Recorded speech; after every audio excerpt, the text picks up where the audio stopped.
Hello friends, welcome to my channel. So recently one of my Asus i5 4th generation laptops just went bad, and as an interim measure I thought of powering on my old Intel Pentium 4 processor based CPU. So it's just a basic CPU. It's got a DVD drive, and I also happen to find my old PS2 keyboard because this PC has got PS2 ports in it. You can see at the back, and I thought of repurposing one of my TV which I was using with my laptop, and I also have a USB webcam from Lenovo. So now let me reconnect all of them, including the SSD drive which I had connected on a caddy, just replacing the DVD drive from my laptop.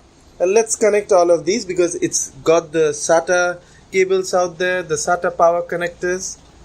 I remember that the processor fan is a bit loose because the socket was broken, but let's see whether this works, and if this works, what are the things which we can use. So this is a Pentium 4 processor, almost 20 years old, I should say 18 years. Let's connect all of them and check whether we can use it. And as I said that I'll be using a PS2 keyboard, but I also have bought a PS2 to USB connector. So let's try whether we can make a useful PC out of it. So everything is right now connected, and I have actually removed the SSD from the caddy, and here you have the caddy because these old motherboards don't have the slimline power port, so it's the regular SATA power port and the SATA cable.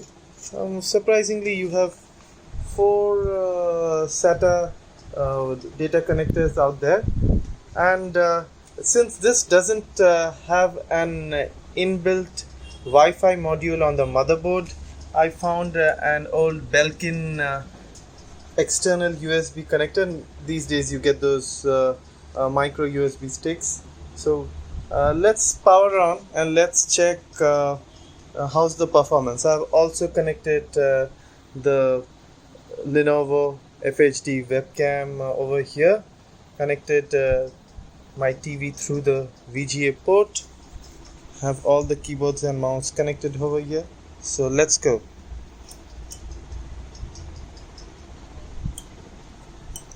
These buttons are a bit flimsy because it's pretty old now.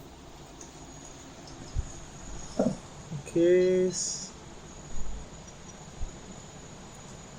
you've heard the beep of the PC. So the screen is blank currently, but don't worry, I've already installed Lubuntu 16, I think version 16 on this SSD, and it takes around 15-20 seconds for the system to power on. You can see the hard drive activity sometimes happening. There you go. Yes, so the system's up. Let me enter the password over here.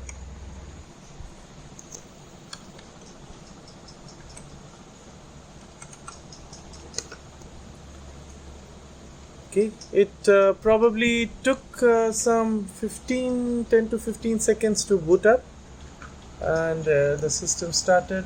So on the lower left hand corner you will see these standard icons on the Lubuntu desktop. So you have the file manager and the web browser, and since I've connected the Belkin Wi-Fi dongle over here, so I've already configured this. So the system I've already booted it. Now let's check what are the things that work. Now if I go to system tools and I go to sound and video, and go into pulse, audio volume control. So it shows that the line out. So I have not connected the HDMI cable to the TV. Rather, I have connected it through the line out, or you can say the headphone, the green port. Yes, since this is an old system, sometimes it shows unplugged. I had a little bit tough time to get this working, but yes, this is up and fine now. And you can see that these windows inside the Linux, they load up pretty quickly. So let me fire up the browser, which is the inbuilt Firefox browser. So the browser's up and running, and to check the audio, let me visit YouTube. Oh, there you go. So we'll do few basic checks. One is YouTube, and then we will go to webcam and microphone test just to check whether this webcam's working fine. So as you can see, since this is an old system and it's just got 1 gigs of RAM in it, I think it's DDR1 those days. But this is a 32-bit system, mind you, not a 64-bit. So I had to install the 32-bit version of Lubuntu in it. So some news. सिर्फ एक अच्छे uncle aunty भाई बहन बनकर bore हो गए क्या आपको बनना है सबसे So you can see that the videos are playing, the audio does come out, but there's a lot of stutter. It's not smooth because these are old processors with pretty old processor, Pentium 4. So the audio is working, internet is working, YouTube works. The next thing which I am going to show you is how's the performance of the webcam. So mind you, I have not downloaded any drivers to make any of these USB devices work, whether it's the webcam, whether it's the Belkin Wi-Fi adapter. So this is all getting detected automatically, which is very nice. So I just click on test webcam. You need to give permission to, so I visited webcamtest.com and just click on allow. So there you see, that's me. The frame rate is pretty poor. The tests are happening. It's going on pretty slowly, so just about 10-11%. Let's see how much time it takes. So the tests are just about to get over.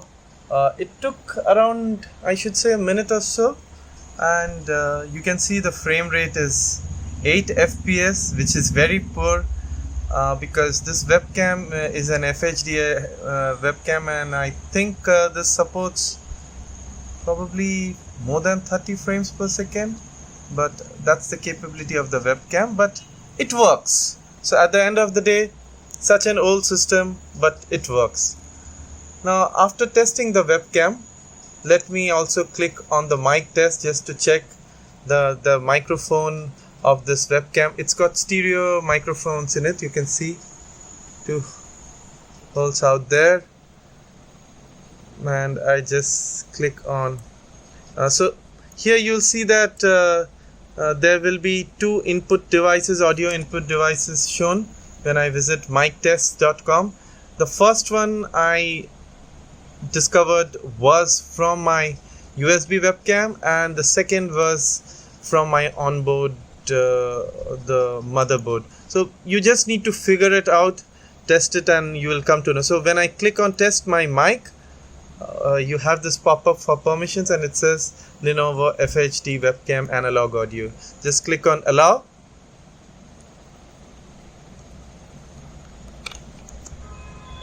Okay, so the testing has begun, and you can see that the equalizer bars, it detects my audio, and the testing is happening pretty quickly. But during playback, let's check how things work while my audio is being tested over here.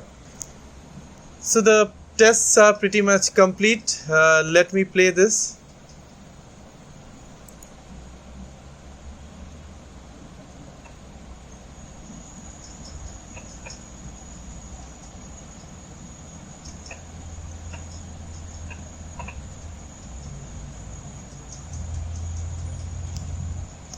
So essentially you're not able to hear things very clearly. It is the same problem which we had with YouTube. While the microphone is picking up the audio and the website is able to detect the audio, but the playback is pretty poor due to the old processor and 1 gigs of RAM. So essentially any audio video applications will not perform well. Maybe MP3 audio should still work well. So these systems, if you have any of these lying in your trash, you can use it for documentation purposes. You can open PDFs. It all works fine, but at the end of the day, it is just in a worst case scenario. So with this, I come to the end of this video, and since with my spoiled Asus laptop I can't do anything, I have repurposed few of its parts. I've pulled it out, the Wi-Fi module, the caddy, the DVD drive caddy, and in my next video I will show you the new Lenovo Idea Center 3i mini desktop which I have purchased, and how I can repurpose the parts from my old laptop in the desktop. So I just power it off. Just the power button is at the extreme right hand corner in Lubuntu, and just click on shutdown. It takes say few seconds and it's done. So thanks for watching this video, and hope to see you again in the next video. Bye bye.